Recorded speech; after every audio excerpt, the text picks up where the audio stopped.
मध्ये 3 घटना घडल्यात आपल्या भागामध्ये आणि हा अतिशय सेन्सिटिव्ह विषय आहे, गंभीर विषय. या गंभीर विषयासाठी आपण सगळे एकत्र आलेले आहे. 2 मिनिटं तुम्ही विसरून जावं का हे खासदार आहे, मी आमदार आहे. 2 मिनिटं विसरून जातात. आपली दिशा गडबडायला नको. आता आपण योग्य ठिकाणी योग्य वेळेला आलेलो आहोत.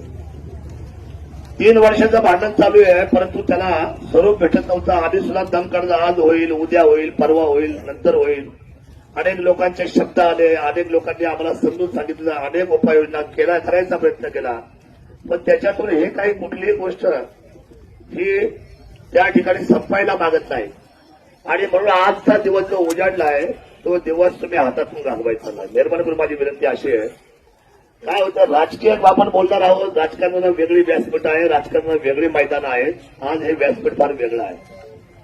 आज आपण इथं बसलोय, कदाचित या 3 तालुक्यामध्ये एखादा बिबट्या कुणाच्याकडे नजर ठेवून असला तर पटकन त्याच्या नळणीचा घोट पण गेला. आपण इथं बसलेला आज ही बाब आहे गंभीर.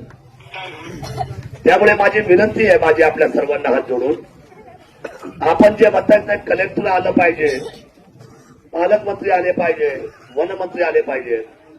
मला असं वाटतं की ह्या खात्याला, डिपार्टमेंटला एक स्वतंत्र मंत्री दिलं राज्याने, दिलेत ना, ते आहेत जबाबदार आणि त्यांच्याबरोबर आहेत पालकमंत्री जबाबदार.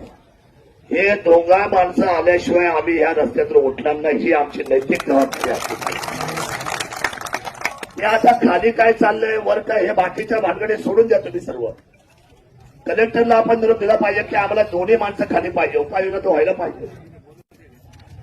उपाययोजना जोपर्यंत गंभीर होत नाही आणि शासन जोपर्यंत हा निर्णय करत नाही तोपर्यंत काय झालं, मी सुद्धा खूप लोकांना पाहिलं, इन करून येतात, खाकी वर्दी घालतात, आम्हाला सॅल्यूट मारतात, म्हणतात साहेब आता पुढच्या आठवड्यात बघा बंदोबस्त झालेला असेल, पुढच्या आठवड्यात बघा तुम्हाला सांगतो आम्ही त्याला इंजेक्शन मारून त्याला बेशुद्ध करून आम्ही त्याला घेऊन जातो बघा.